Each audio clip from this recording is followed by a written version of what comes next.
दोस्तों, बीजेपी मंत्री के घर पुलिस ने मारा छापा। करोड़ों रुपए संग पकड़ा गया बीजेपी मंत्री। पुलिस ने करोड़ों रुपए जब्त कर लगाई तगड़ी फटकार। रंगे हाथों पकड़ा गया कर्नाटक के मुख्यमंत्री का करीबी। भारतीय जनता पार्टी सरकार को लगा तगड़ा झटका।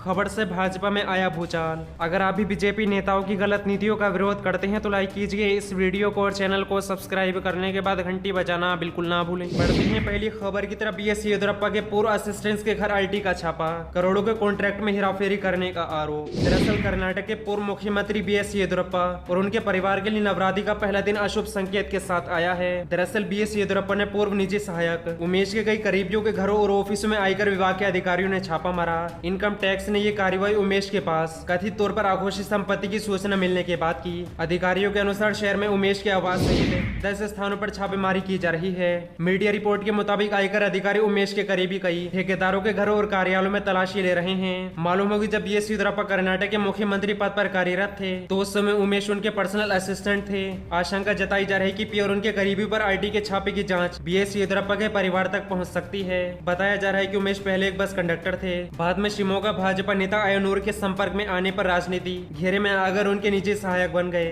बढ़ते हैं अगली खबर की तरफ। किसान नेता राकेश टिकैत बोले लखीमपुर खीरी मामले में बीजेपी से समझौता नहीं हुआ, आग लगने से बचाया। दरअसल किसान नेता राकेश टिकैत ने इंडिया टुडे कॉन्क्लेव कार्यक्रम में लखीमपुर खीरी मामले को लेकर कहा कि उन्होंने बीजेपी से कोई समझौता नहीं किया है बल्कि आग लगने से बचा लिया, क्योंकि घर के सामने मृत शरीर 5 दिनों तक रखकर समझौता नहीं किया जा सकता। अंतिम संस्कार तक सारी बातें मानी गयी। मृत के परिवारों को मुआवजा दिया गया, सम्मान के साथ उनका अंतिम संस्कार किया गया। वहीं गृह राज्य मंत्री के इस्तीफे की मांग करते हुए किसान नेता राकेश टिकैत ने कहा है कि अजय मिश्रा टेनी के मंत्री रहते हुए उनके बेटे आशीष मिश्रा पर लगे आरोप की निष्पक्ष जांच नहीं हो सकती है, इसलिए गृह राज्य मंत्री को अपने पद से इस्तीफा देना चाहिए। दरअसल लखीमपुर खीरी के तिकोनिया में जिस तरह किसानों का आंदोलन हिंसक हुआ है और किसानों की मौत के बाद किसानों की नाराजगी अपने चरम पर पहुंची, उससे बीजेपी सरकार के हाथ पांव फूल गए हैं। रातों रात जिस तरीके से प्रियंका गांधी वाड्रा और दूसरे नेताओं ने लखीमपुर खीरी पहुंचने की ठानी, प्रदेश सरकार के लिए हालात को संभालना और भी भारी हो रहा था। ऐसे में किसान नेता राकेश टिकैत ने योगी आदित्यनाथ सरकार के साथ समझौता करने में अहम भूमिका निभाई। बढ़ते हैं अगली खबर की तरफ। लखीमपुर हिंसा के विरोध में 16 को रेल रोको आंदोलन का ऐलान। 26 अक्टूबर लखनऊ में महापंचायत। दरअसल यूपी के लखीमपुर खीरी में किसानों की हत्या को लेकर संयुक्त किसान मोर्चा ने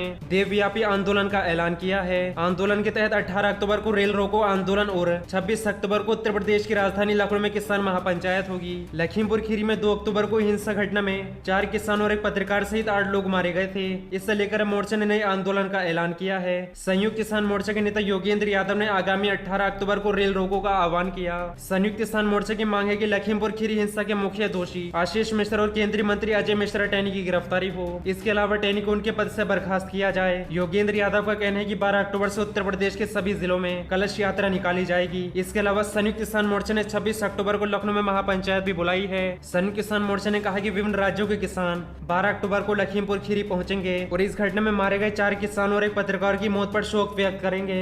योगेंद्र यादव ने एक मीडिया ब्रीफिंग में कहा, हम केंद्रीय गृह राज्य मंत्री अजय मिश्रा को बर्खास्त करने और उनके बेटे अजय मिश्रा की तत्काल गिरफ्तारी की मांग करते हैं। संयुक्त किसान मोर्चा ने चेतावनी दी है कि 11 अक्टूबर तक यदि उनकी मांगों को स्वीकार नहीं किया जाता है तो देशव्यापी प्रदर्शन शुरू किए जाएंगे। योगेंद्र यादव ने कहा कि इस घटना ने केंद्र सरकार, उत्तर प्रदेश सरकार और भारतीय जनता पार्टी के चरित्र को पूरी तरह से उजागर कर दिया है, जो दोनों जगह पर सत्ता में है। इतनी बड़ी हत्या और इसमें भाजपा नेताओं की संलिप्तता के स्पष्ट सबूत होने के बाद भी भाजपा अपने नेता और गुंडों के खिलाफ कोई कदम उठाने को तैयार नहीं है। ऐतिहासिक कृषि आंदोलन के सामने जमीन गंवाने के बाद भाजपा भी हिंसा में बदल गई है।